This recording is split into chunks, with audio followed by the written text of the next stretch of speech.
Le ha estado diciendo Dios que hay una restitución que usted necesita hacer, que debe hacer las paces con alguna persona, pero usted no lo ha hecho. Le ha estado Dios diciendo que hay algo que usted debe dar, y usted no lo ha dado todavía. Y puede ser que alguien a quien usted ama. ¿Ha escuchado el refrán que dice, narices muertas no huelen rosas? Si usted va a hacer algo, hágalo ahora. Hay un testimonio que usted debe dar. Ha puesto Dios en su corazón el nombre de alguna persona y Dios quiere que usted sea su mensajero para esa persona, pero usted no lo ha hecho todavía. Y luego usted se está preguntando, ay, ¿por qué será que no tengo gozo en mi vida? Confiar y obedecer, cumpla nuestro deber. Si quiere ser feliz, debe confiar y obedecer. Permítame darle el trasfondo del pasaje bíblico que vamos a leer en un momento. Los apóstoles habían estado testificando. Dios se había estado manifestando. Jesús dio la gran comisión y ascendió a los cielos. El Espíritu Santo descendió. Los apóstoles salieron a cumplir su misión. Los perdidos se salvaron y ese grupo de discípulos puso al mundo de cabeza por el Señor Jesús. Y los saduceos, los fariseos y los herodianos y todos sus secuaces estaban furiosos por lo que los apóstoles hacían. Así que el sumo sacerdote puso a los apóstoles en la cárcel por predicar el evangelio de nuestro Señor Jesucristo. Pero un ángel vino de noche y los liberó. Una especie de escape carcelario santificado. A los apóstoles les habían ordenado que no predicaran y que no enseñaran absolutamente nada en el nombre de Jesús, y a la mañana siguiente ellos están allí en el mismo lugar predicando y enseñando acerca de Jesús. Así que sus enemigos van a donde el sumo sacerdote y le dicen, pensábamos que habías puesto a esos hombres en la cárcel, pero ahí están en la calle predicando y enseñando de Jesucristo. Leamos Hechos capítulo 5, empezando desde el versículo 27. Cuando los trajeron, los presentaron en el concilio, y el sumo sacerdote les preguntó, diciendo, ¿no os mandamos estrictamente que no enseñaseis en ese nombre? Y ahora habéis llenado a Jerusalén de vuestra doctrina, y queréis echar sobre nosotros la sangre de ese hombre. Aquí hacen referencia al Señor Jesucristo. Respondiendo Pedro y los apóstoles dijeron, es necesario obedecer a Dios antes que a los hombres. Si usted no tiene ningún problema en marcar su Biblia, me gustaría que marque la siguiente frase, es necesario obedecer a Dios antes que a los hombres. Y ahora leamos lo que dice Hechos 5:32. Y nosotros somos testigos suyos de estas cosas, y también el Espíritu Santo, el cual ha dado Dios a los que le obedecen. Note que en estos versículos se menciona 2 veces la palabra obediencia. Y de eso es de lo que quiero hablar, la eficiencia de la obediencia. El tren del creyente rueda sobre 2 rieles, confianza y obediencia. Confianza y obediencia es el tren de la redención. Por eso deseo que usted aprenda algo sobre la obediencia. Deseo poner 3 cosas básicas en su corazón, 3 puntos fundamentales para que sea un creyente feliz y victorioso. Y quiero decirle que mientras le hablo a usted, también me hablo a mí mismo. Primero, debe revisar la razón para obedecer. Si usted no tiene una buena razón para obedecer, definitivamente no obedecerá. Por eso creo que es muy conveniente el que miremos detenidamente este pasaje y revisemos la primera razón para obedecer. La obediencia es un deber, y un deber que debe ser cumplido. Note lo que el apóstol dijo. Es necesario obedecer a Dios antes que a los hombres. Los hombres decían una cosa. Dios decía algo diferente. Por eso los apóstoles dijeron, no hay que pensar mucho al respecto, vamos a obedecer a Dios, no vamos a obedecer a los hombres. Si es que lo que los hombres dicen está en contradicción de lo que dice Dios, debemos obedecer a Dios. ¿Por qué? Porque Dios es un Dios soberano, y debemos obedecerle. Muchas veces nos vemos en problemas simplemente porque no obedecemos a Dios. Anote al margen un versículo auxiliar, 1 Samuel 15:22. Dios le había ordenado al rey Saúl que hiciera una cosa en particular, pero el rey hizo su propia voluntad, y lo hizo a su manera, y sus propias ideas suplantaron la voluntad de Dios. Y ahora Samuel, el profeta de Dios, le llama la atención y le dice, ¿se complace Jehová tanto en los holocaustos y víctimas como en que se obedezca a las palabras de Jehová? Ahí está. No hay forma de que usted pueda venir hoy y trate de comprar a Dios, de sobornar a Dios. Y si usted está pensando, bueno, yo di una gran ofrenda para el Señor. Mi amigo, recuerde que Dios no quiere sus sacrificios, Dios quiere su obediencia. Ciertamente, el obedecer es mejor que los sacrificios y el prestar atención que la gordura de los carneros. Esto tiene que ver con el ofrecimiento de los mejores animales en el altar. Pero escuche lo que dice el versículo 23 de Primera de Samuel 15, porque como pecado de adivinación es la rebelión, y como ídolos e idolatría la obstinación. Aquí Dios está diciendo a qué se parece la desobediencia. Si usted es un creyente desobediente, mire a lo que se parece la desobediencia. Primero es como hechicería. ¿Está usted desobedeciendo lo que Dios le ha dicho que haga? Entonces tengo que decirle que usted está practicando una forma de hechicería. Por supuesto, usted no está pensando que practica adivinación. Pero la desobediencia le pone en el mismo equipo que Satanás. Y eso es lo que hizo al diablo, su rebelión contra la voluntad de Dios. Así, desobediencia es hechicería. Y muy pronto Saúl, quien desobedeció al Señor, estuvo consultando a una hechicera de acuerdo al relato bíblico. Segundo, la desobediencia no solo es como adivinación o hechicería, sino también es como ídolos. Desobediencia es poner el puño cerrado en el rostro de Dios. Es como decir, Dios, no tu voluntad, sino la mía será hecha. Puede ser algo pequeño, pero la desobediencia sobre algo pequeño no es una cosa pequeña, porque la desobediencia siempre es algo grande, aun si es una cosa pequeña en la cual usted desobedece.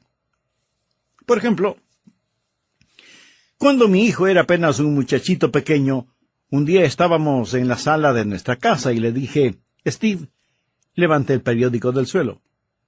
Pero él no lo hizo.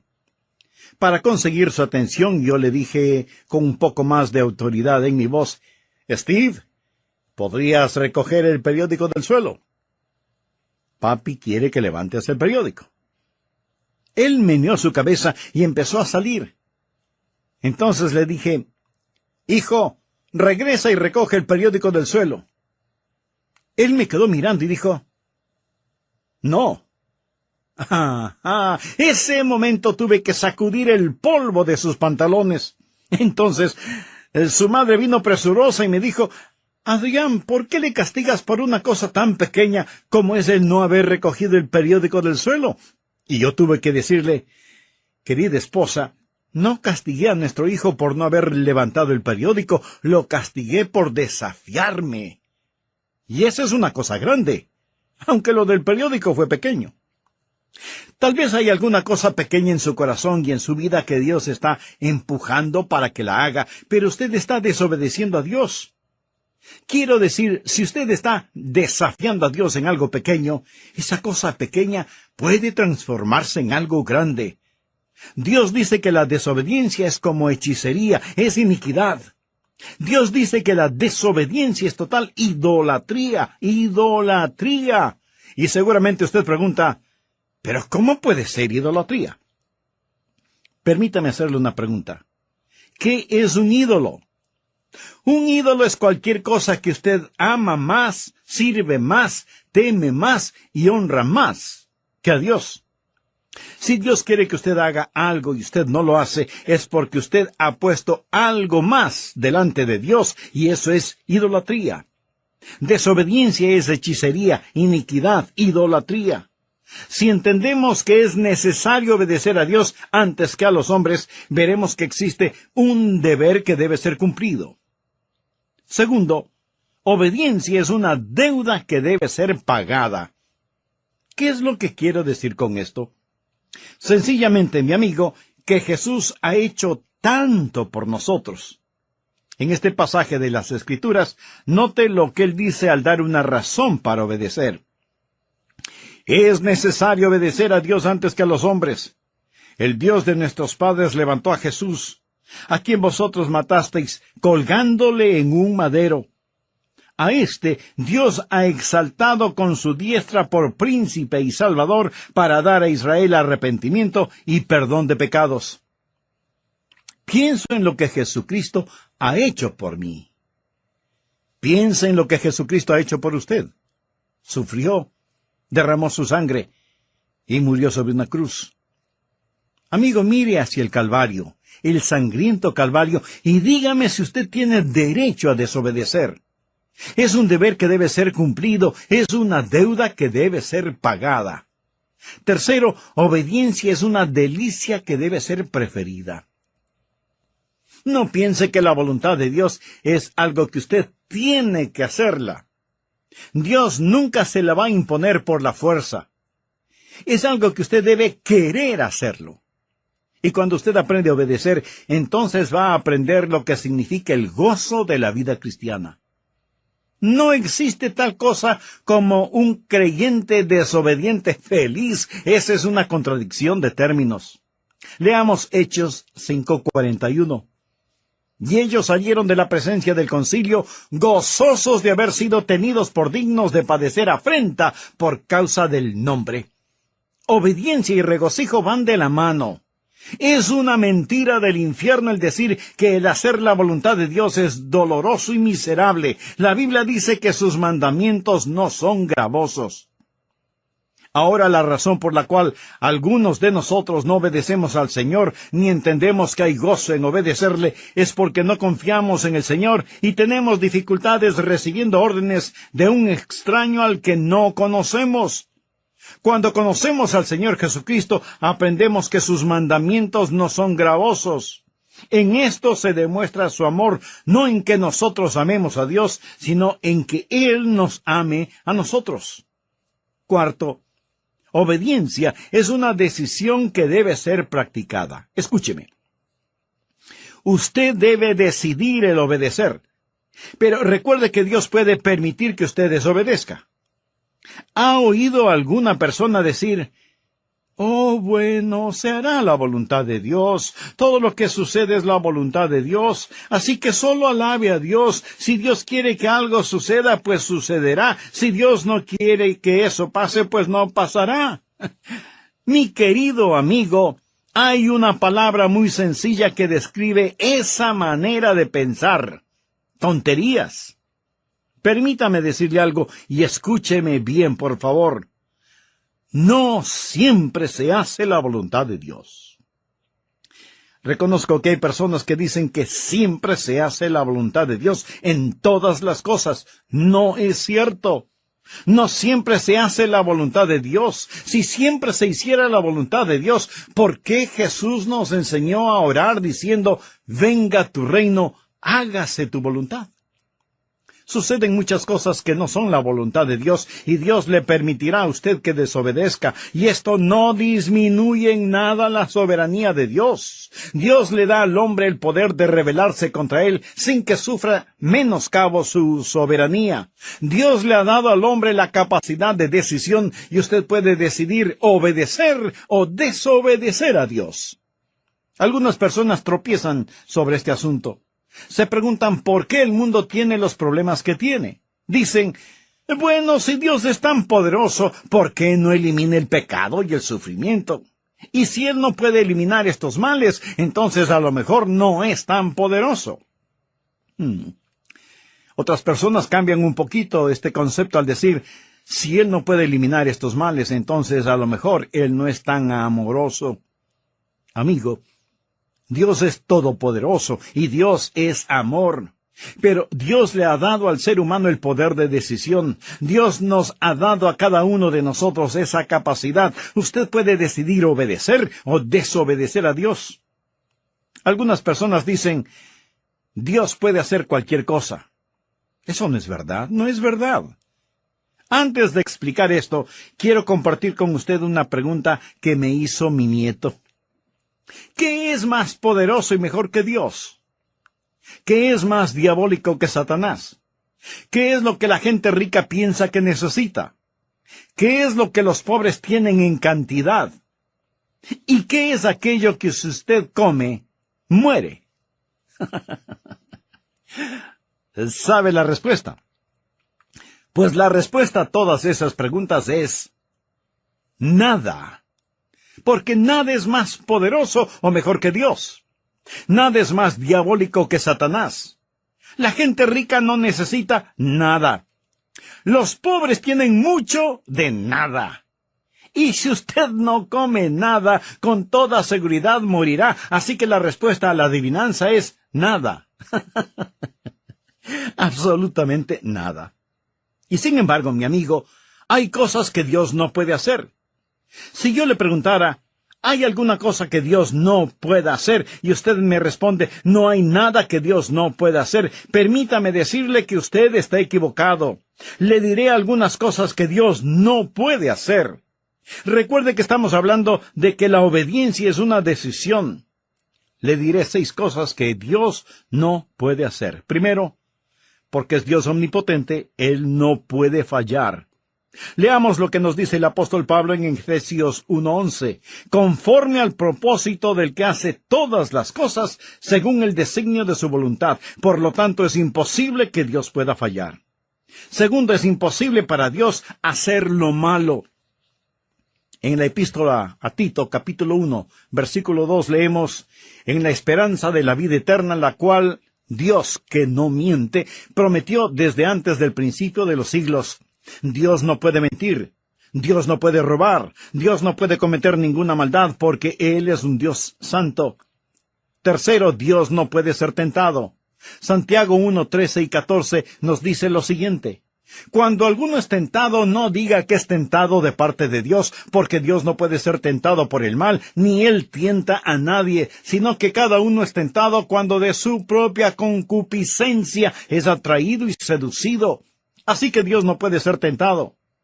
Y alguno de ustedes me dirá, pero Jesucristo fue tentado. Tiene razón. Pero recuerde que Jesucristo fue tentado en su humanidad. Él no fue tentado en su esencia como Dios Todopoderoso, porque Dios no puede ser tentado. Cuarto, Dios no puede negarse a sí mismo.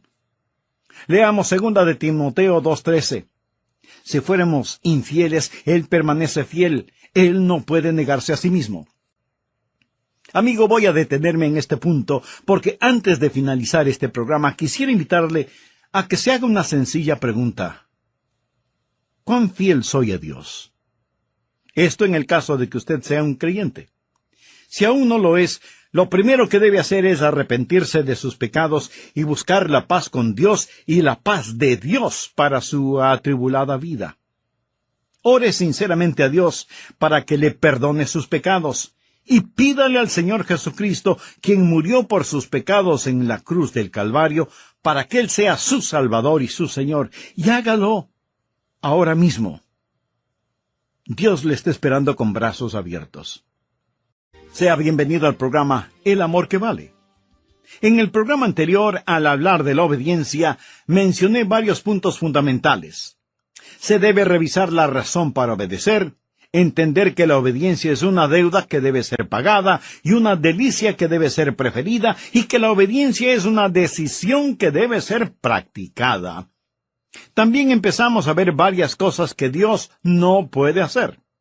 Por ejemplo, primero, Dios no puede fallar porque es omnipotente. Segundo, es imposible para Dios el hacer lo malo.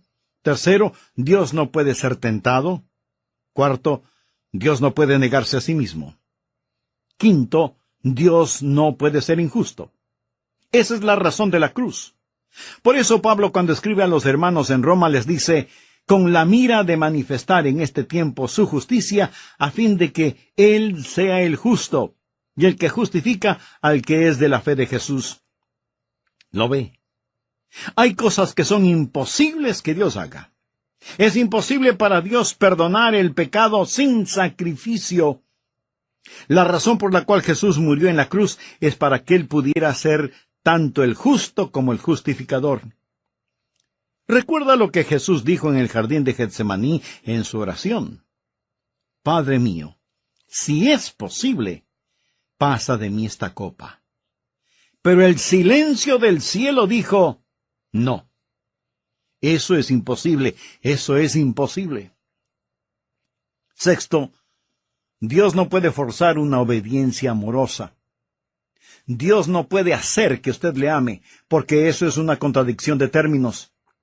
Amor forzado no es de ninguna manera amor. Dios no puede forzar a nadie a que reciba un regalo. Dios nunca le forzará para que usted le obedezca. Y esto no significa que Él pierda su soberanía. Simplemente significa que hay ciertas cosas que por la misma naturaleza de Dios, Él no las puede hacer. Y no las puede hacer no porque no tenga el poder para hacerlas, sino que por su misma naturaleza no las puede hacer. Y como Dios no puede forzar una obediencia amorosa, usted es el que debe escoger el obedecerle.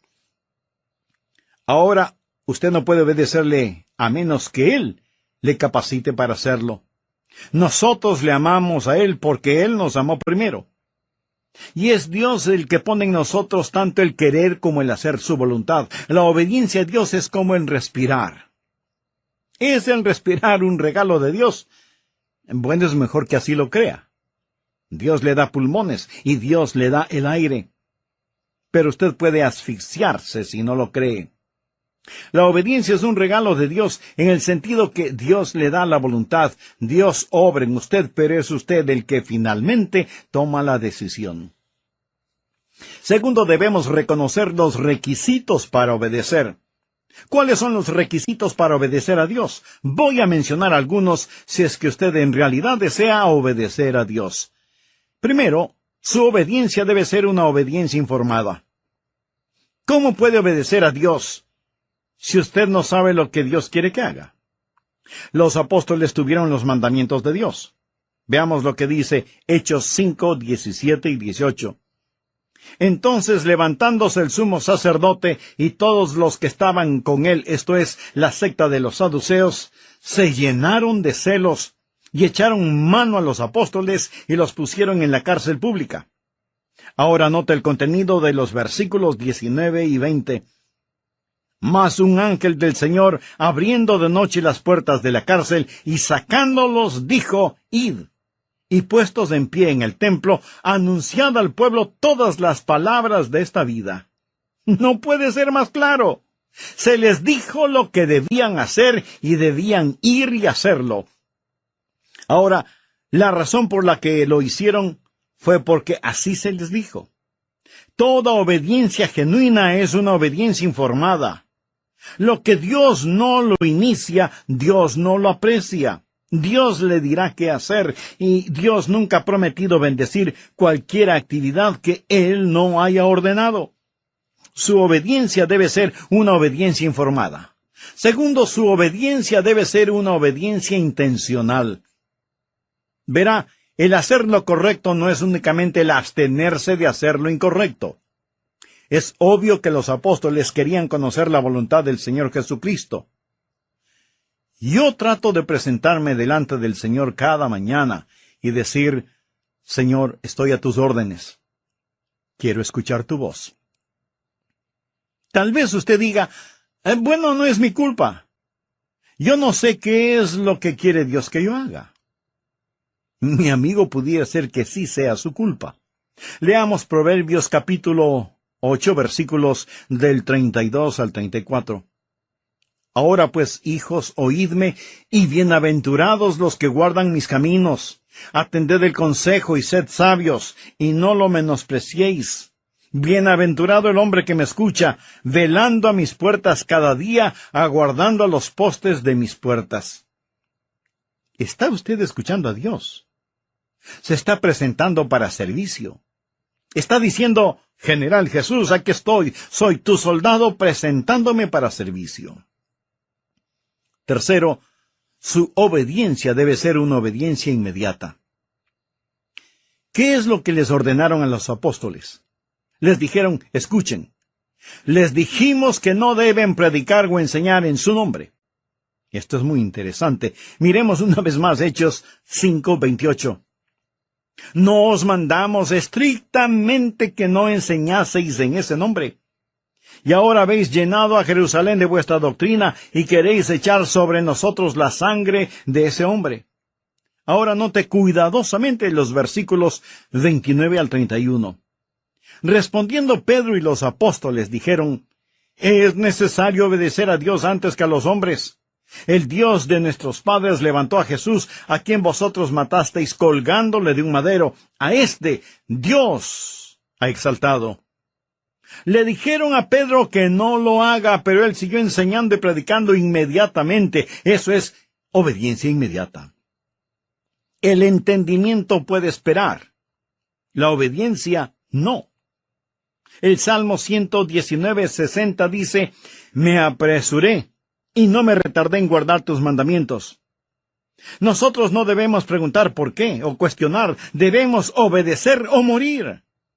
Y cuando Dios pone un punto final, no debemos transformarlo en un signo de interrogación. Obediencia inmediata. Cuarto, su obediencia debe ser una obediencia inflexible. ¿Qué quiero decir con obediencia inflexible?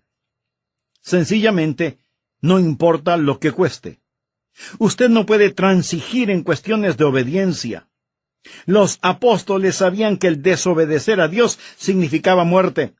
Los apóstoles seguían predicando y la Escritura nos dice que ellos, oyendo esto, se enfurecían y querían matarlos. Esta no era una amenaza insignificante cuando ellos estaban predicando. Lo hacían con una sentencia de muerte sobre sus cabezas. Obediencia inflexible, a pesar de las circunstancias. Una obediencia selectiva no es obediencia. Quinto, su obediencia debe ser una obediencia apasionada. Quiero decir, hacer la voluntad de Dios con todo corazón. Los apóstoles estaban llenos de pasión, pasión quemante, abrasadora, emotiva pasión por el Señor Jesucristo. ¿Tiene usted un verdadero celo por Dios? Que Dios perdone nuestra tibia, mediocre e indiferente obediencia. Si usted va a servirle a Él, hágalo con genuino gozo. La Biblia dice, habéis obedecido de corazón aquella forma de doctrina a la cual fuisteis entregados. Tercero, las recompensas de la obediencia. Le voy a decir tres cosas que sucederán cuando usted comience a obedecer. Primero, el Espíritu será recibido. En Hechos 5:32, los apóstoles dijeron, y nosotros somos testigos suyos de estas cosas, y también el Espíritu Santo, el cual ha dado Dios a los que le obedecen. ¿Quiere usted poder espiritual en su vida? Amigo, Dios nunca da poder espiritual a los rebeldes. ¿Por qué debe Dios liberar el ungido poder del Espíritu Santo sobre su vida cuando usted no está viviendo en obediencia? Dios da el Espíritu Santo a aquellos que le obedecen. Y el Espíritu Santo está presente para que sea hecho su trabajo. Dios no puede confiar a algunas personas su poder espiritual. ¿Ha enseñado alguna vez a un joven a manejar un automóvil? Si lo ha hecho, seguramente intensificó su vida de oración y compró un mejor seguro de vida. ¿No es cierto? Si usted ha enseñado a alguien a manejar un carro, casi estoy seguro que una de las primeras cosas que usted habrá enseñado a su alumno es en dónde está el pedal del freno. ¿Verdad? Usted le enseñó en dónde estaba el freno antes de enseñarle en dónde estaba el acelerador. Suponga que uno de sus hijos, al que está enseñando, le dice, mira papá, yo no estoy interesado en los frenos. No estoy interesado en cómo detener este carro, solo quiero saber cómo hacerlo correr. En este punto usted seguramente guarda las llaves del carro en su bolsillo y dice simplemente, hijo, todavía no estás listo para manejarlo. Usted nunca conocerá la libertad en el Espíritu hasta que no conozca la sujeción en el Espíritu. Nunca sabrá el significado de ir hasta que sepa el significado de detenerse. Escuche, Dios da el Espíritu Santo a aquellos que le obedecen. Y aunque usted no sea un rebelde, ¿por qué Dios debería llenarlo con el Espíritu Santo? Supongamos que un hombre empuja su automóvil hasta una estación de servicio. Los parachoques están a punto de caerse, las llantas o ruedas están desinfladas, el tanque de la gasolina tiene un agujero, le falta el distribuidor y todos los faros de las luces están rotos. Sale un empleado de la estación de servicio y pregunta, ¿en qué le puedo ayudar? Y usted contesta, llene el tanque de gasolina, por favor. El empleado mira el desastre que es su automóvil y con incredulidad le pregunta, ¿y para qué? Oh Dios, lléname con tu Santo Espíritu. Y Dios pregunta, ¿y para qué? ¿Para qué? ¿Por qué debo llenarte con mi Espíritu Santo? Dios da su Espíritu Santo a aquellos que le obedecen. Y si usted no tiene poder en su vida, permítame decirle que es porque usted está viviendo en desobediencia. Segundo, el gozo es alcanzado. La Biblia dice en Hechos 5:41, y ellos salieron de la presencia del concilio, gozosos de haber sido tenidos por dignos de padecer afrenta por causa del nombre. Usted será un creyente gozoso cuando obedezca al Señor. Creyentes desobedientes no son creyentes gozosos. Y necesitamos más creyentes llenos de gozo. Cuando obedecemos, recibimos el Espíritu. Cuando obedecemos, alcanzamos el gozo. Tercero, cuando obedecemos, el Evangelio es creído. Veamos el contenido del versículo 42 de Hechos 5. Y todos los días en el templo y por las casas no cesaban de enseñar y predicar a Jesucristo. ¿Le ha ordenado Dios que comparta a Jesucristo? Sí. ¿Cuál es la alternativa de obedecerle? Pues, desobedecerle. ¿Y cuál es el resultado de la desobediencia? No tener poder espiritual y carecer de gozo en la vida. Dios le ha dado un mandamiento para que lo obedezca, y si lo hace, Dios bendecirá su obediencia, le dará su Santo Espíritu y bendecirá todo lo que haga. En Hechos 6:1 leemos, en aquellos días, como creciera el número de los discípulos. Escuche, cuando usted obedece a Dios, el Espíritu es recibido, el gozo es alcanzado y el Evangelio es creído. Hay suficientes personas que me están escuchando este mismo momento que pueden poner de cabeza la ciudad en donde viven por Jesucristo. Créalo. Si es que somos creyentes obedientes. Dios nos ha llamado a que rescatemos a los que perecen y nos preocupemos por los que mueren, que piadosamente apartemos del pecado y de la tumba a los que se pierden, que lloremos por los que están equivocados, que levantemos a los caídos y les hablemos de Jesús, el poderoso para salvar. Y no importa qué otras cosas usted esté haciendo, si no está compartiendo con los perdidos las buenas nuevas del Señor Jesucristo, usted no es un creyente obediente. Ahora, no todos podemos hacer la misma cosa y de la misma forma. No todos podemos ser predicadores, pero todos podemos ser alcanzadores. De alguna manera, de alguna forma, Dios quiere que su iglesia comparta a Jesucristo con la comunidad. Si otros ya lo están haciendo, muy bien. Nos gozamos de tener esa ayuda. Y ellos deberían tener la misma opinión. Pero no podemos depender de lo que los demás hacen. Debemos decir, es nuestra responsabilidad, es nuestro deber, es nuestro gozo, es nuestro privilegio el hacerlo. Ha estado Dios hablándole. Le ha estado diciendo a Dios que debe ser miembro de una iglesia cristiana evangélica activa. Le ha estado diciendo a Dios que debe hacer algo. Recuerde que el no hacer las cosas cuando debe hacerlas es un pecado. Le está diciendo a Dios que debe dar algo. Entonces, hágalo. No piense, algún día lo haré, o algún día daré. Hágalo ahora, dé ahora. ¿Hay alguna persona a la cual necesita hacer una restitución? Hágalo ahora. ¿Hay alguna persona a la cual necesita pedir perdón? Entonces, hágalo ahora. ¿Por qué no lo hace? Cualquiera que sea su razonamiento, recuerde que al que sabe hacer lo bueno y no lo hace, le es pecado. ¿Hay algún punto en su vida de desobediencia a Dios? No olvide que la desobediencia es como la hechicería, la desobediencia es como la iniquidad, la desobediencia es como la idolatría. El problema no es el no levantar el periódico del piso, el problema es la rebelión contra Dios. Recuerde, Dios no está pintado en la pared. Hace años leí un relato que quiero compartirlo con usted ahora.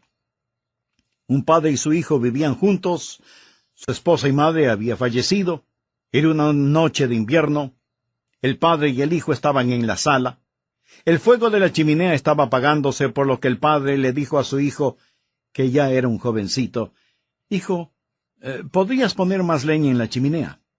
Sal afuera y trae unos cuantos leños para quemarlos». El hijo le respondió, «Papá, estoy ocupado haciendo algo. No puedo hacer lo que me pides». El padre le dijo, «Hijo, escucha, yo soy tu papá. Tú estás viviendo en mi casa, debes respetarme y obedecerme.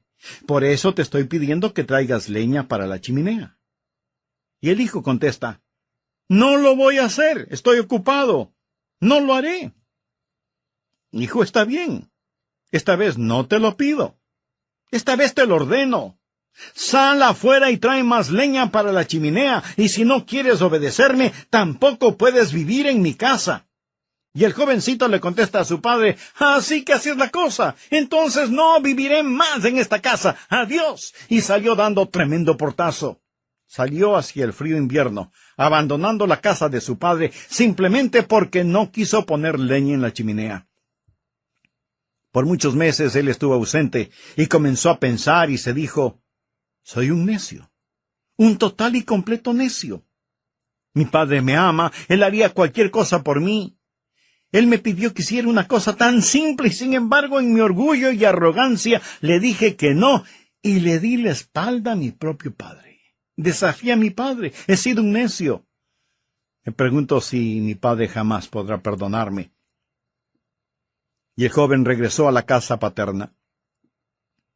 Golpeó la puerta. Cuando su padre lo vio, sus ojos se llenaron de lágrimas. Y el joven le dijo, «Papá, fui un necio. Estaba lleno de arrogancia y orgullo y autosuficiencia. Siento que te hablé en la forma en que lo hice. Papá, ¿podrías encontrar un espacio en tu corazón para perdonarme y recibirme nuevamente en tu casa?» El padre abrió sus brazos, como cualquier padre lo haría. Lo abrazó, lo besó y le dijo, hijo mío, bienvenido a tu hogar». Y luego añadió, «Antes de que entres, trae leña para la chimenea». Cuando se trata de la obediencia a Dios, no hay estatuto de limitación. Hay ciertas cosas sobre las cuales usted simplemente no puede decir, «Las voy a pasar por alto». Confiar y obedecer. No hay ninguna otra manera de ser felices en Jesús que confiar y obedecer. Y si usted todavía no es salvo, esa obediencia viene con el creer en el Señor Jesucristo. Obedézcale, entregándole su corazón, confiando en Él como Salvador y Señor, y usted descubrirá que el gozo de la obediencia es increíblemente maravilloso. Es la clase de vida que usted escogería vivir, porque Él le ama de tal manera que nunca le pedirá que haga ninguna cosa que pueda causarle daño o causar daño a otra persona, porque sus mandamientos no son gravosos. Escúcheme. Si hoy de una vez por todas desea entregar su corazón a Jesús, le invito a repetir conmigo la siguiente sencilla oración. Señor Jesús, gracias por morir por mí. Reconozco que mi salvación es un regalo de tu gracia. La recibo por fe. Jesús, te entrego mi corazón, mi vida. Ayúdame a vivir la vida que ahora quieres tú que yo viva. Y porque tú moriste por mí, yo viviré para ti. Debe ser cumplido. Segundo, obediencia es una deuda que debe ser pagada. ¿Qué es lo que quiero decir con esto? Sencillamente, mi amigo, que Jesús ha hecho tanto por nosotros. En este pasaje de las Escrituras, note lo que él dice al dar una razón para obedecer. Es necesario obedecer a Dios antes que a los hombres. El Dios de nuestros padres levantó a Jesús, a quien vosotros matasteis, colgándole en un madero. A este Dios ha exaltado con su diestra por príncipe y salvador para dar a Israel arrepentimiento y perdón de pecados. Pienso en lo que Jesucristo ha hecho por mí. Piensa en lo que Jesucristo ha hecho por usted. Sufrió, derramó su sangre y murió sobre una cruz. Amigo, mire hacia el Calvario, el sangriento Calvario, y dígame si usted tiene derecho a desobedecer. Es un deber que debe ser cumplido, es una deuda que debe ser pagada. Tercero, obediencia es una delicia. Entendemos que hay gozo en obedecerle, es porque no confiamos en el Señor y tenemos dificultades recibiendo órdenes de un extraño al que no conocemos. Cuando conocemos al Señor Jesucristo, aprendemos que sus mandamientos no son gravosos. En esto se demuestra su amor, no en que nosotros amemos a Dios, sino en que Él nos ame a nosotros. Cuarto, obediencia es una decisión que debe ser practicada. Escúcheme. Usted debe decidir el obedecer, pero recuerde que Dios puede permitir que usted desobedezca. ¿Ha oído alguna persona decir: oh, bueno, se hará la voluntad de Dios, todo lo que sucede es la voluntad de Dios, así que solo alabe a Dios, si Dios quiere que algo suceda, pues sucederá, si Dios no quiere que eso pase, pues no pasará? Mi querido amigo, hay una palabra muy sencilla que describe esa manera de pensar: tonterías. Permítame decirle algo y escúcheme bien, por favor. No siempre se hace la voluntad de Dios. Reconozco que hay personas que dicen que siempre se hace la voluntad de Dios en todas las cosas. No es cierto. No siempre se hace la voluntad de Dios. Si siempre se hiciera la voluntad de Dios, ¿por qué Jesús nos enseñó a orar diciendo: venga tu reino, hágase tu voluntad? Suceden muchas cosas que no son la voluntad de Dios, y Dios le permitirá a usted que desobedezca, y esto no disminuye en nada la soberanía de Dios. Dios le da al hombre el poder de rebelarse contra él sin que sufra menoscabo su soberanía. Dios le ha dado al hombre la capacidad de decisión, y usted puede decidir obedecer o desobedecer a Dios. Algunas personas tropiezan sobre este asunto. Se preguntan por qué el mundo tiene los problemas que tiene. Dicen: bueno, si Dios es tan poderoso, ¿por qué no elimina el pecado y el sufrimiento? Y si Él no puede eliminar estos males, entonces a lo mejor no es tan poderoso. Otras personas cambian un poquito este concepto al decir: si Él no puede eliminar estos males, entonces a lo mejor Él no es tan amoroso. Amigo, Dios es todopoderoso y Dios es amor. Pero Dios le ha dado al ser humano el poder de decisión. Dios nos ha dado a cada uno de nosotros esa capacidad. Usted puede decidir obedecer o desobedecer a Dios. Algunas personas dicen: Dios puede hacer cualquier cosa. Eso no es verdad, no es verdad.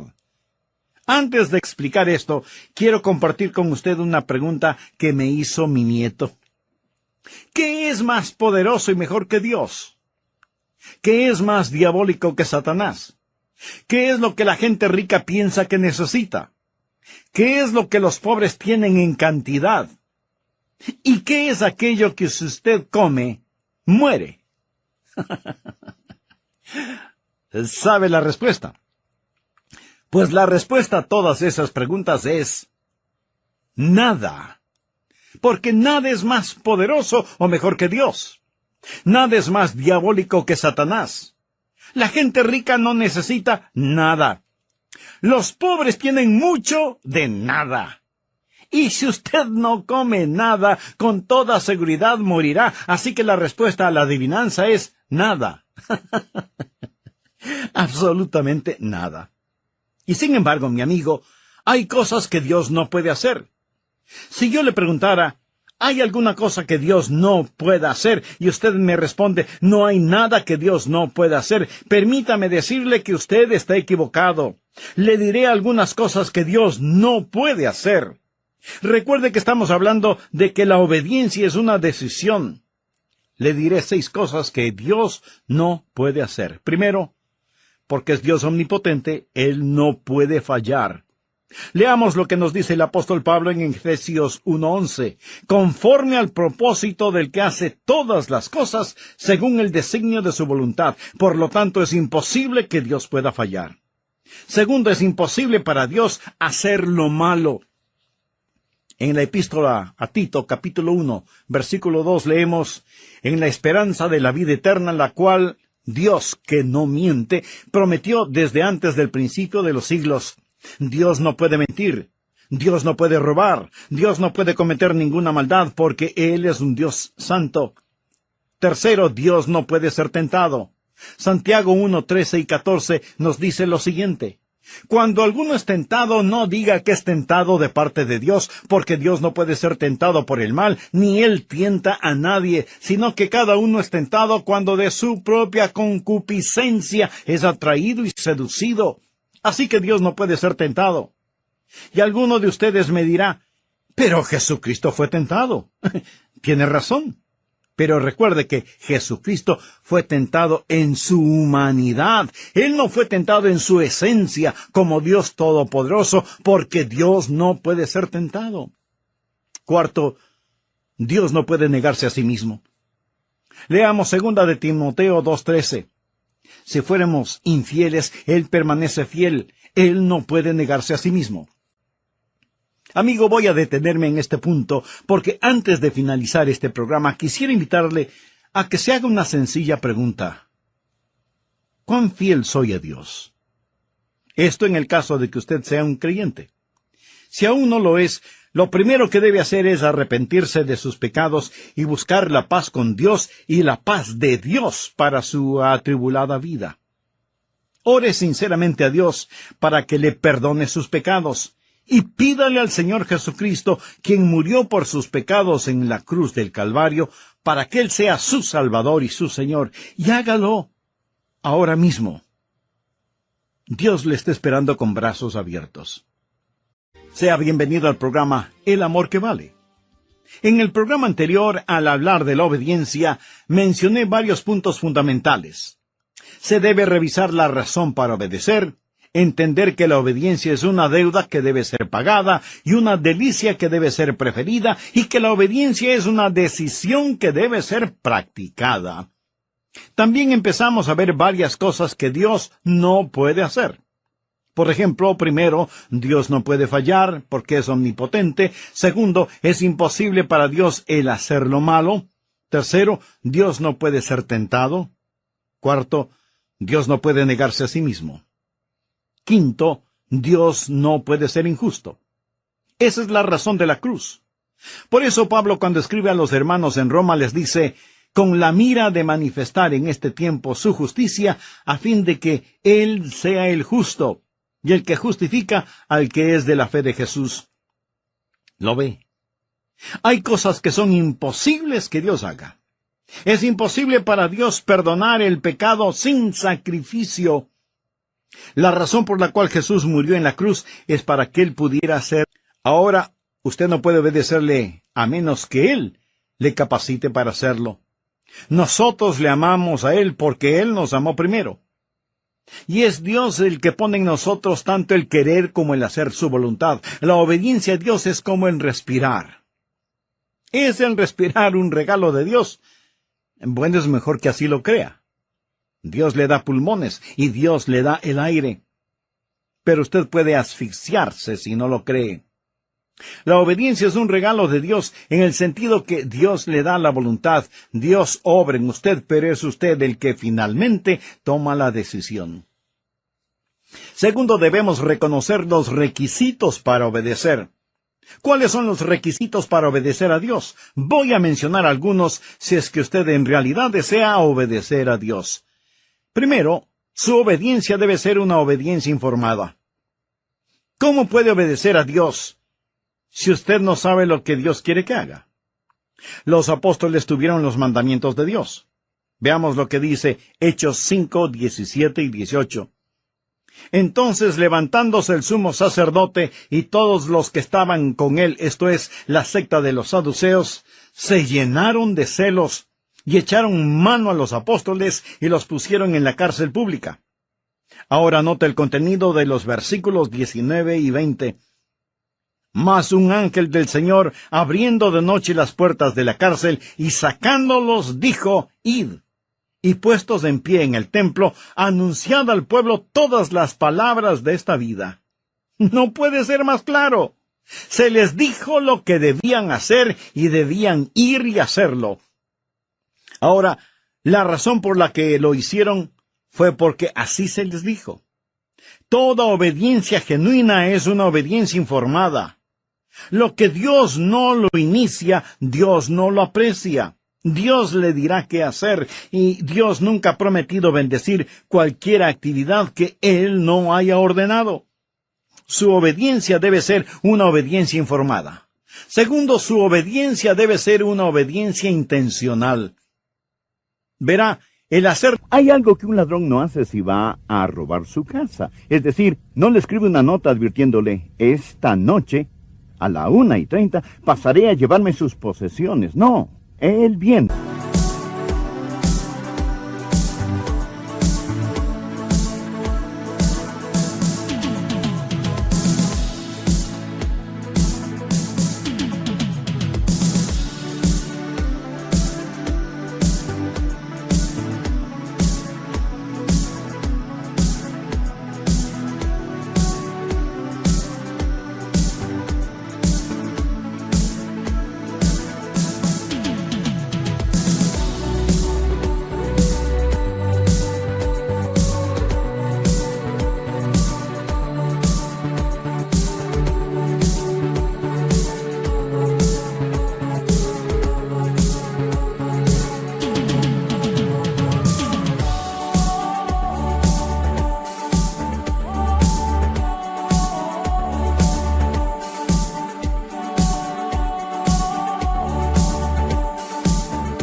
Repentinamente, secretamente, en la noche.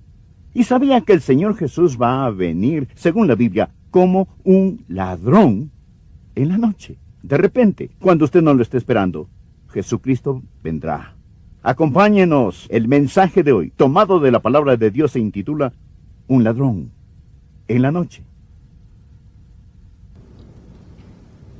Un hombre estacionó su automóvil frente a su casa e hizo lo que nadie debe hacer, el dejar las llaves en la ignición, pensando que regresaría de inmediato.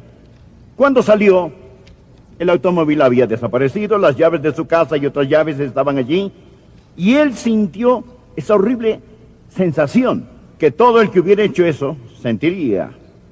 Él reportó el automóvil robado, pero la policía no lo encontró de inmediato. Pero, sorpresa, a la mañana siguiente, el automóvil estaba estacionado en la entrada de su casa, lavado, el tanque lleno de gasolina, las llaves en la ignición, allí estaba, en excelente condición.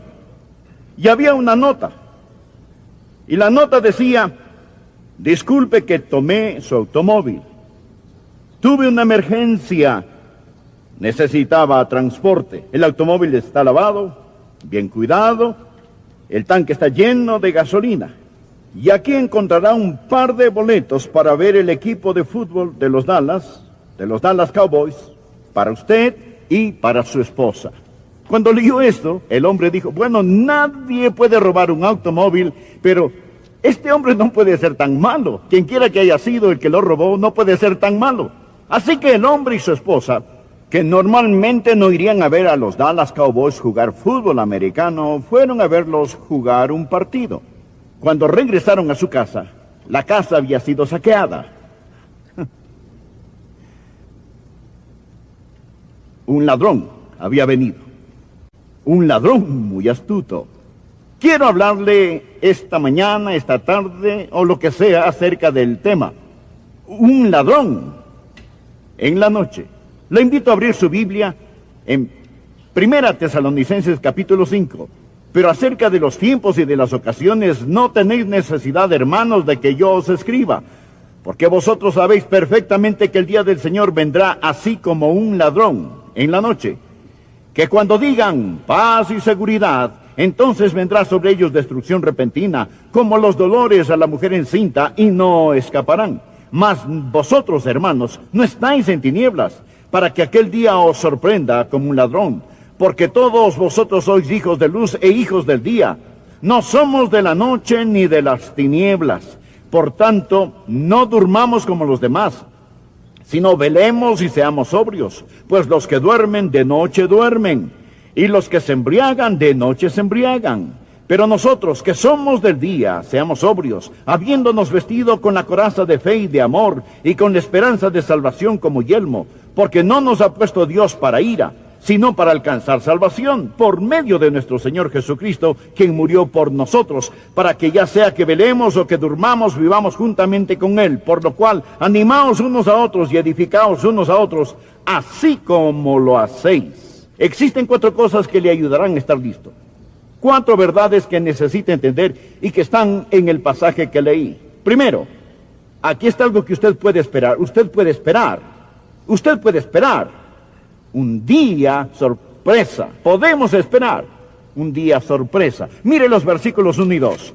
Pero acerca de los tiempos y de las ocasiones no tenéis necesidad, hermanos, de que yo os escriba, porque vosotros sabéis perfectamente que el día del Señor vendrá, así como ladrón en la noche. ¿Cómo llega un ladrón por la noche? Bien, él llega de sorpresa. Ningún ladrón le escribiría una nota diciéndole, esta noche voy a robar su casa. Él, cuando llega, usted no lo está esperando, y así será la venida de nuestro Señor y Salvador Jesucristo. Pablo le dijo a esta gente, no necesito recordarles otra vez de los tiempos y las ocasiones. Pablo no estaba fijando una fecha. Lo que dijo son 2 cosas. La primera, la certeza. La segunda, la incertidumbre. La certeza, Él está por venir. La incertidumbre, no sabemos cuándo. Él regresará, pero regresará como un ladrón en la noche. Hechos capítulo 1, del versículo 6 al 8.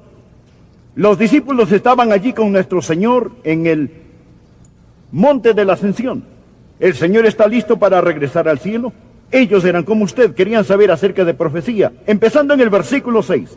Entonces los que se habían reunido le preguntaron diciendo, Señor, ¿restaurarás el reino a Israel en este tiempo? Y les dijo, no os toca a vosotros saber los tiempos o las sazones que el Padre puso en su sola potestad. El que fija una fecha está desobedeciendo al Señor. No le corresponde a usted saber cuándo. Pero Él continúa diciendo, pero recibiréis poder cuando haya venido sobre vosotros el Espíritu Santo y me seréis testigos. ¿Qué está diciendo? No se ponga a fijar fechas, saque su cabeza de las nubes de profecía y ponga sus pies en el pavimento de ganar almas. Y comparta y prepare a la gente para la segunda venida de Jesucristo. No solo puede esperar un día sorpresa, sino usted puede escapar una destrucción súbita. Los versículos 3 y 4. Que cuando digan paz y seguridad, entonces vendrá sobre ellos destrucción repentina, como los dolores a la mujer encinta, y no escaparán. Ahora note, ellos no escaparán. Pero Él no está hablando al creyente. Si usted conoce al Señor, usted escapará. El rapto de la iglesia los sacará antes de que ese día llegue, ese día de destrucción repentina súbita. Ahora bien, ¿de qué está hablando? Él está hablando de la gran tribulación. En otro mensaje enseñaremos más acerca del tema. Más, está por venir un día que la Biblia llama la destrucción repentina. Y ahí está ahí en el versículo 2. Él lo llama el día del Señor. ¿Recuerda cuando Jesús iba rumbo a la crucifixión? Caminaba por la vía dolorosa y las mujeres lloraban.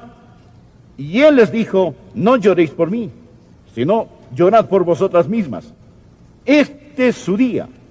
Mi día aún no ha venido. El día del Señor va a venir y va a ser un día muy solemne. Veamos lo que dice Jeremías capítulo 30, versículo 7. Ah, cuán grande es aquel día, tanto que no hay otro semejante a él. No habrá otro igual. Tiempo de angustia para Jacob. Jacob es el nombre de los judíos. pero de ella será librado. Va a haber una liberación nacional para los judíos. Serán librados de esta gran tribulación. Va a ser un día solemne, un día súbito. Note de nuevo el versículo 3, cuando digan paz y seguridad, entonces la destrucción repentina. Será como la calma antes de la tormenta. A este tipo de predicación se le llama ave de mal agüero. Mas a este mundo le tomará por sorpresa porque no oirá ni prestará atención a la palabra de Dios. Fue igual en los tiempos de Noé. Esta es una razón por la que creo que la iglesia no pasará la gran tribulación, porque la gran tribulación no es un tiempo de paz y seguridad. Mas en el tiempo de paz y seguridad será cuando ese día llegue. Y cuando llegue seremos librados de este.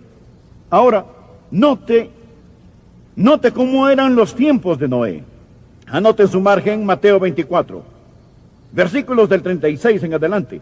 Jesús dijo de nuevo, hablando de su venida, pero del día y la hora nadie sabe, ni aun los ángeles de los cielos, sino solo mi Padre. Ahora escuche esto. Más como en los días de Noé, así será la venida del Hijo del Hombre. ¿Cómo eran los días de Noé? Escuche. Porque como en los días antes del diluvio, estaban comiendo y bebiendo, casándose y dándose en casamiento, hasta el día en que Noé entró en el arca y no entendieron hasta que vino el diluvio y se los llevó a todos. Así será también la venida del Hijo del Hombre.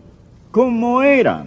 Bien, la vida cotidiana continuaba, ellos tenían bodas, tenían también fiestas, ellos llevaban a cabo sus negocios, seguían con sus vidas diarias. Así eran los días de Noé. Pero un día Dios dijo, Noé, sal de ahí, entra en el arca.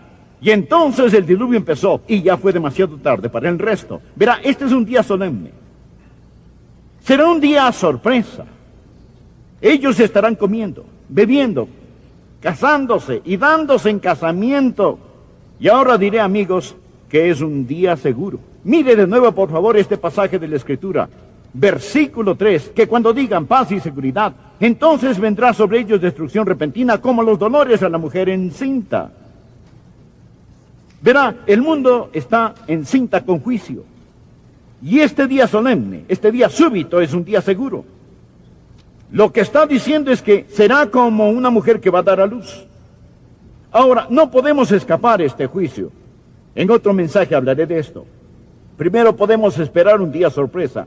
Segundo, podemos escapar una destrucción súbita. Tercero, debemos soportar las tinieblas circundantes. Leamos los versículos del 4 al 8. Mas vosotros, hermanos, no estáis en tinieblas para que aquel día os sorprenda como ladrón. Porque todos vosotros sois hijos de luz e hijos del día. No somos de la noche ni de las tinieblas. Por tanto, no durmamos como los demás, sino velemos y seamos sobrios. Pues los que duermen, de noche duermen, y los que se embriagan, de noche se embriagan. Pero nosotros que somos del día, seamos sobrios, habiéndonos vestido con la coraza de fe y de amor, y con la esperanza de salvación como yelmo, porque no nos ha puesto Dios para ira. Ahora, debemos soportar las tinieblas circundantes.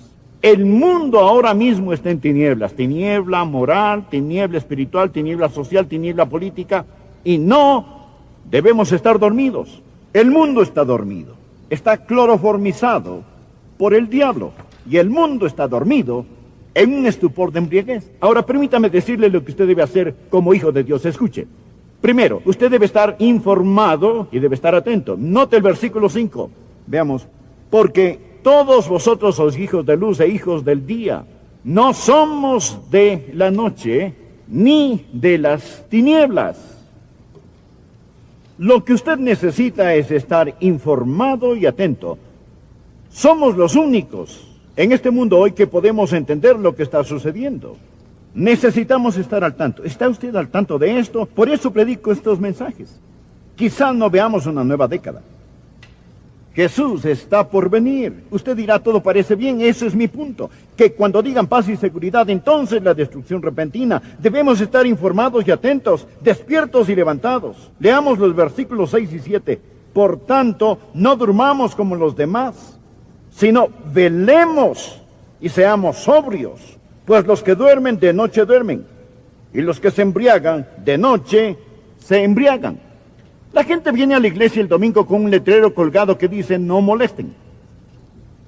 Espero que este sermón no lo arrulle, sino que sea una alarma, un reloj, que lo despierte. El escenario está listo. Y la segunda venida de Jesucristo no es una teoría para discutir, sino una verdad para vivir. No debe vestirse con una túnica blanca y sentarse en una cima. Jesús dijo, negociad entre tanto que vengo. ¿Qué quiso decir con negociar? Si tiene una ocupación, ese es su trabajo. Ocúpese en traer este mundo a Jesucristo. Tercero, no solo debe estar informado y atento y despierto y levantado, sino debe estar alerta y vestido. Mire el versículo 8. Pero nosotros, que somos del día, seamos sobrios, habiéndonos vestido con la coraza de fe y de amor y con esperanza de salvación como yelmo. Existen dos cosas que usted necesita llevar puestas. Primero, usted necesita un corazón justo. Esa es la coraza de fe y de amor. Esta cubre su corazón. Usted necesita amar a Jesús. Necesita amar al prójimo.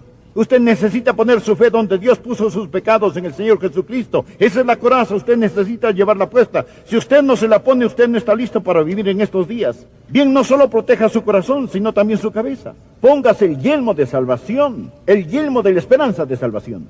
¿Y qué significa la esperanza de salvación? ¿Espera ser salvo? De ninguna manera. Usted no debe tener una salvación que espera, sino que conoce. ¿Y por qué la Biblia usa la palabra esperanza de salvación? Porque la Biblia usa la palabra esperanza en forma diferente a como usamos hoy. En la Biblia la palabra esperanza significa certeza absoluta, firme y fuerte certeza, basada en la palabra de Dios. Por ejemplo, a la segunda venida de Jesús se le llama la esperanza bendita. Usted debe tener su corazón cubierto con la fe y amor. Y debe tener un casco de absoluta certeza de que es salvo. Ahora aquí está la cuarta y última cosa que este pasaje nos enseña. Debemos esperar un día de sorpresa. Nosotros podemos escapar la destrucción súbita. Debemos soportar las tinieblas circundantes. Verá, el mundo está en tinieblas, nosotros no. Nosotros somos hijos de luz, pero aquí está el punto final. Experimentaremos una liberación segura. Si hacemos estas otras cosas, experimentaremos una liberación segura. Por favor, lea, empezando en el versículo 9. Existen algunos teólogos que creen que la iglesia va a pasar por la gran tribulación, el día que mencioné que no ha habido otro igual. Escuche, porque no nos ha puesto Dios para ira, sino para alcanzar salvación por medio de nuestro Señor Jesucristo. La palabra salvación significa liberación. La liberación por medio de nuestro Señor Jesucristo. ¿Quién murió por nosotros? Para que ya sea que velemos o que durmamos, vivamos juntamente con Él. Por lo cual, animaos unos a otros y edificaos unos a otros, así como lo hacéis. Ahora, el hecho que Jesucristo está por venir en cualquier momento es un hecho que anima y edifica. Ahora quiero decirle por qué creo que la iglesia va a ser sacada antes de la gran tribulación. Y quiero darle 3 razones del por qué. Por favor, anote estas 3 palabras. Explicación, expectativa y edificación. Primero, la explicación. Mire el versículo 9. ¿Cómo Pablo lo explica? Porque no nos ha puesto Dios para ira. ¿Recuerda que la gran tribulación es el día de su ira? Dios disciplina a sus hijos, pero Dios nunca vierte su ira en sus hijos. La ira de Dios es para los no creyentes, y Dios no nos ha destinado para recibir su ira. Por favor, regresemos al primer capítulo de este libro, Primera Tesalonicenses 1, versículo 9. Porque ellos mismos cuentan de nosotros la manera en que nos recibisteis y cómo os convertisteis de los ídolos a Dios, para servir a Dios vivo y verdadero, y esperar de los cielos a su Hijo, al cual resucitó de los muertos, a Jesús, quien nos libra de la ira venidera. Jesús nos libra de la ira venidera. Le daré 2 ejemplos clásicos. Hemos hablado de los días de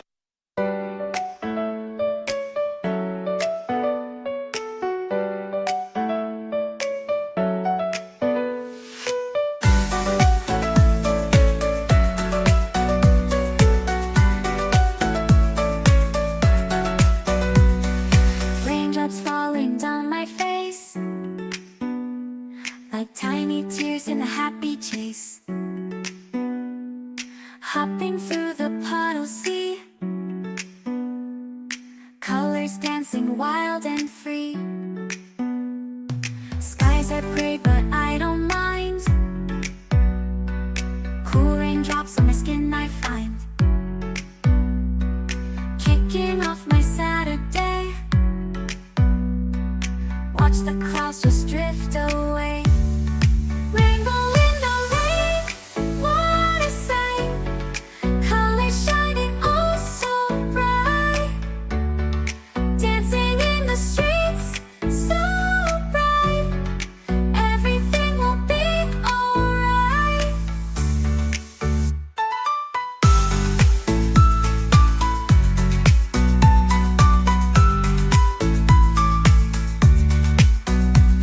Umbrella spinning, twirling round, a colorful halo on the ground. Music playing on the sand, skipping beats, the heart will sway. Feel the world come out to play. Lightning cracks but don't you fear,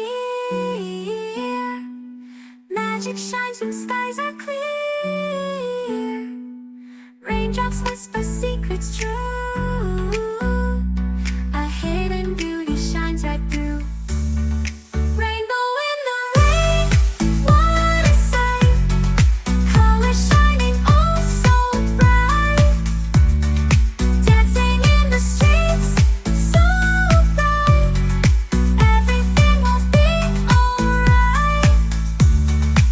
Raindrops falling soft, peeks through. Rainbow magic, me and you. Smiling faces, hearts, alright. Everything will be alright.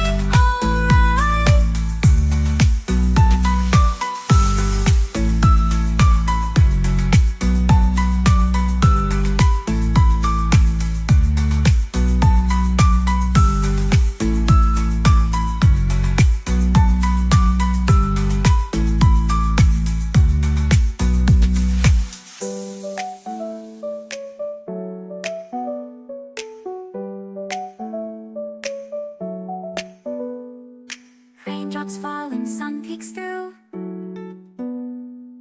Rainbow magic, me and you. Smiling faces, hearts alight. Everything will be alright.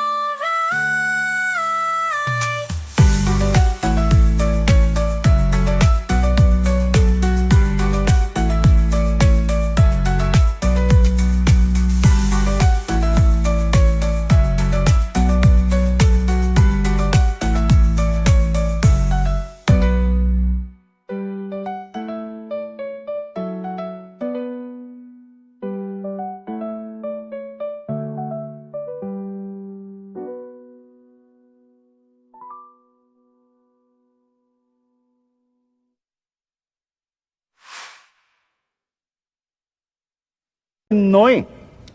En los días de Noé, el diluvio no llegó hasta que Noé fue sacado y puesto en el arca.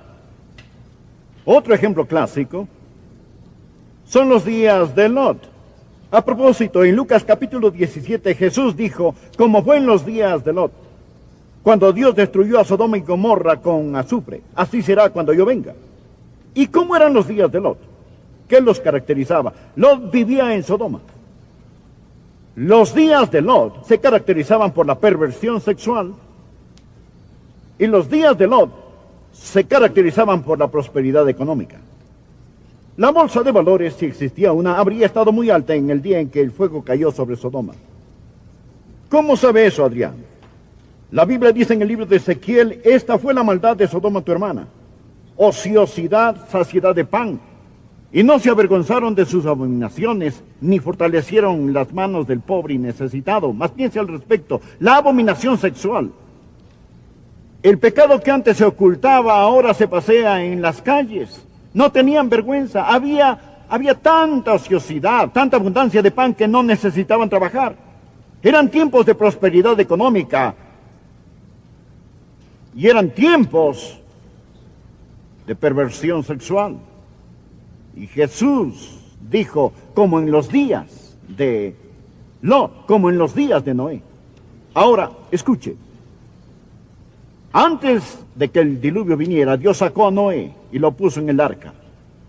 Antes de que Dios destruyera a Sodoma con el fuego y azufre, el ángel le dijo a Lot, sal de la ciudad, porque no puedo hacer nada hasta que tú salgas de ella. Dios no quiso vertir su ira sobre este hombre, Lot, aunque Lot era un creyente mundano. Lot fue sacado antes de que el fuego cayera. Noé fue sacado antes que el diluvio viniera. Así que primero existe una explicación. Mírelo de nuevo en el versículo 9. Porque no nos ha puesto Dios para ira. Ahora no solo hay una explicación, sino una expectativa. Mire el versículo 10. ¿Quién murió por nosotros? Para que ya sea que velemos o que durmamos, vivamos juntamente con Él. Ahora, Pablo esperaba a Cristo. Él dijo nosotros. Pablo esperaba a Jesús en el transcurso de su vida. ¿Se equivocó? No, él estaba en lo correcto. Regresemos al capítulo 4, versículo 17. Pablo está explicando el rapto y dice, luego nosotros los que vivimos, los que hayamos quedado seremos arrebatados. Él se incluyó. Eso fue hace 2000 años. Hace 2000 años ellos estaban al borde de la eternidad. Siempre estamos al borde de la eternidad. El apóstol Juan dijo en su primera epístola, hijitos, ya es el último tiempo. Así que Pablo esperaba a Cristo. Usted debe estar esperando a Cristo. Ahora, este es el punto final, Si la tribulación viene primero, entonces no estamos esperando a Cristo, estamos esperando al anticristo. Pablo esperaba al Señor Jesucristo. Cuando usted espera la tribulación, en lugar de mirar hacia arriba, usted mira alrededor. La tercera y última razón, estoy terminando. ¿Por qué necesitamos estar esperando a Jesús en cualquier momento? Primero, existe una explicación, no fuimos puestos para ira. Segundo, existe una expectativa, Jesús puede venir en cualquier momento. Tercero, existe la edificación. Mire el versículo 11. Por lo cual, animaos unos a otros y edificaos unos a otros, así como lo hacéis. Ahora, el hecho de que Jesús está por regresar en cualquier momento es un gran consuelo y gran edificación. Si creyera que la iglesia va a pasar 7 años de tribulación tan horribles, tan terribles, que Jesús dijo, y Jeremías dijo, y Daniel dijo, y Joel dijo, nunca ha habido un día como ese. ¿Piensa usted que eso me edificará? ¿Sí ven gran tribulación? No, sí ven, Señor Jesús.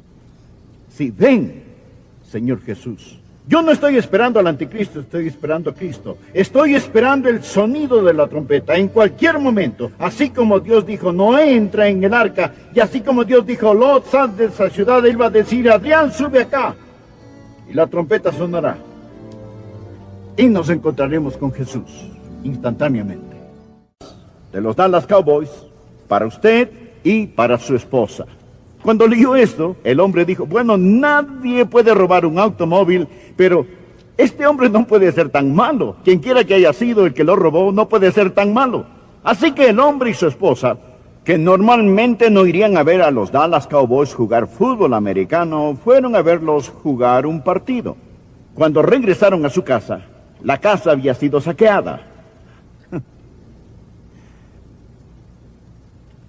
Un ladrón había venido. Un ladrón muy astuto. Quiero hablarle esta mañana, esta tarde, o lo que sea, acerca del tema. Un ladrón en la noche. Le invito a abrir su Biblia. Salvación por medio de nuestro Señor Jesucristo, quien murió por nosotros, para que ya sea que velemos o que durmamos, vivamos juntamente con Él. Por lo cual, animaos unos a otros y edificaos unos a otros, así como lo hacéis. Existen 4 cosas que le ayudarán a estar listo. 4 verdades que necesita entender y que están en el pasaje que leí. Primero, aquí está algo que usted puede esperar. Usted puede esperar un día sorpresa. Podemos esperar un día sorpresa. Mire los versículos 1 y 2. Pero acerca de los tiempos y de las ocasiones no tenéis necesidad, hermanos, de que yo os escriba, porque vosotros sabéis perfectamente que el día del Señor vendrá, así como ladrón en la noche. ¿Cómo llega un ladrón por la noche? Bien, él llega de sorpresa. Ningún ladrón le escribiría una nota diciéndole, esta noche voy a robar su casa.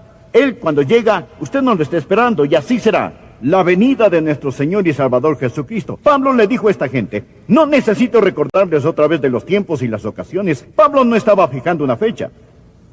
Lo que dijo son dos cosas. La primera, la certeza. La segunda, la incertidumbre. La certeza, Él está por venir. La incertidumbre, no sabemos cuándo. Él regresará, pero regresará como un ladrón en la noche. Hechos capítulo 1, del versículo 6 al 8. Los discípulos estaban allí con nuestro Señor en el monte de la Ascensión. ¿El Señor está listo para regresar al cielo? Ellos eran como usted, querían saber acerca de profecía. Empezando en el versículo 6. Entonces los que se habían reunido le preguntaron diciendo, Señor, ¿restaurarás el reino a Israel en este tiempo? Y les dijo, no os toca a vosotros saber los tiempos o las sazones que el Padre puso en su sola potestad. El que fija una fecha está desobedeciendo al Señor. No le corresponde a usted saber cuándo. Pero Él continúa diciendo, pero recibiréis poder cuando haya venido sobre vosotros el Espíritu Santo y me seréis testigos. ¿Qué está diciendo? No se ponga a fijar fechas, saque su cabeza de las nubes de profecía y ponga sus pies en el pavimento de ganar almas. Y comparta y prepare a la gente para la segunda venida de Jesucristo. No solo puede esperar un día sorpresa, sino usted puede escapar una destrucción súbita. Los versículos 3 y 4, que cuando digan paz y seguridad, entonces vendrá sobre ellos destrucción repentina, como los dolores a la mujer encinta, y no escaparán. Ahora note, ellos no escaparán, pero Él no está hablando al creyente. Si usted conoce al Señor, usted escapará. El rapto de la iglesia los sacará antes de que ese día llegue, ese día de destrucción repentina súbita. Ahora bien, ¿de qué está hablando? Él está hablando de la gran tribulación. En otro mensaje enseñaremos más acerca del tema. Más, está por venir un día que la Biblia llama la destrucción repentina. Y ahí está ahí en el versículo 2. Él lo llama el día del Señor.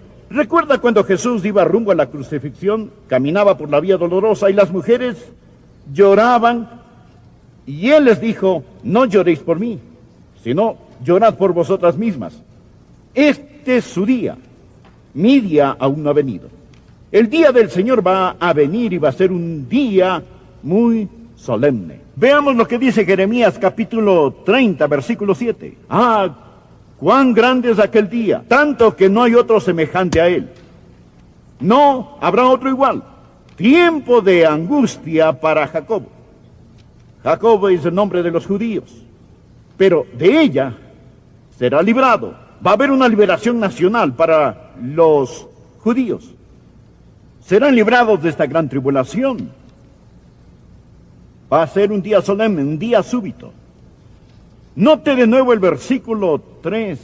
Cuando digan paz y seguridad, entonces la destrucción repentina. Será como la calma antes de la tormenta. A este tipo de predicación se le llama ave de mal agüero.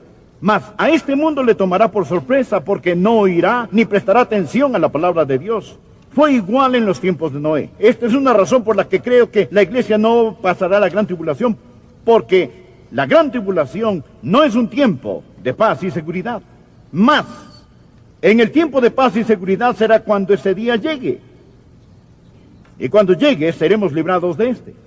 Ahora, note cómo eran los tiempos de Noé. Anote en su margen Mateo 24, versículos del 36 en adelante. Jesús dijo de nuevo, hablando de su venida, pero del día y la hora nadie sabe, ni aun los ángeles de los cielos, sino solo mi Padre. Ahora escuche esto. Más como en los días de Noé, así será la venida del Hijo del Hombre. ¿Cómo eran los días de Noé? Escuche. Porque como en los días antes del diluvio, estaban comiendo y bebiendo, casándose y dándose en casamiento, hasta el día en que Noé entró en el arca, y no entendieron, hasta que vino el diluvio y se los llevó a todos. Así será también la venida del Hijo del Hombre. ¿Cómo eran Bien, la vida cotidiana continuaba, ellos tenían bodas, tenían también fiestas, ellos llevaban a cabo sus negocios, seguían con sus vidas diarias. Así eran los días de Noé. Pero un día Dios dijo, Noé, sal de ahí, entra en el arca. Y entonces el diluvio empezó y ya fue demasiado tarde para el resto. Verá, este es un día solemne. Será un día sorpresa. Ellos estarán comiendo, bebiendo, casándose y dándose en casamiento. Y ahora diré, amigos, que es un día seguro. Mire de nuevo, por favor, este pasaje de la Escritura. Versículo 3, que cuando digan paz y seguridad, entonces vendrá sobre ellos destrucción repentina como los dolores a la mujer encinta. Verá, el mundo está encinta con juicio. Y este día solemne, este día súbito es un día seguro. Lo que está diciendo es que será como una mujer que va a dar a luz. Ahora, no podemos escapar este juicio. En otro mensaje hablaré de esto. Primero, podemos esperar un día sorpresa. Segundo, podemos escapar una destrucción súbita. Tercero, debemos soportar las tinieblas circundantes. Informado y debe estar atento. Note el versículo 5. Veamos. Porque todos vosotros sois hijos de luz e hijos del día. No somos de la noche ni de las tinieblas. Lo que usted necesita es estar informado y atento. Somos los únicos en este mundo hoy que podemos entender lo que está sucediendo. Necesitamos estar al tanto. ¿Está usted al tanto de esto? Por eso predico estos mensajes. Quizá no veamos una nueva década. Jesús está por venir. Usted dirá, todo parece bien, ese es mi punto. Que cuando digan paz y seguridad, entonces la destrucción repentina. Debemos estar informados y atentos, despiertos y levantados. Leamos los versículos 6 y 7. Por tanto, no durmamos como los demás, sino velemos y seamos sobrios. Pues los que duermen, de noche duermen, y los que se embriagan, de noche se embriagan. La gente viene a la iglesia el domingo con un letrero colgado que dice, no molesten. Espero que este sermón no lo arrulle, sino que sea una alarma, un reloj, que lo despierte. El escenario está listo. Y la segunda venida de Jesucristo no es una teoría para discutir, sino una verdad para vivir. No debe vestirse con una túnica blanca y sentarse en una cima. Jesús dijo, negociad entre tanto que vengo. ¿Qué quiso decir con negociar? Si tiene una ocupación, ese es su trabajo. Ocúpese en traer este mundo a Jesucristo. Tercero, no solo debe estar informado y atento y despierto y levantado, sino debe estar alerta y vestido. Mire el versículo 8. Pero nosotros, que somos del día, seamos sobrios, habiéndonos vestido con la coraza de fe y de amor y con esperanza de salvación como yelmo. Existen dos cosas que usted necesita llevar puestas. Primero, usted necesita un corazón justo.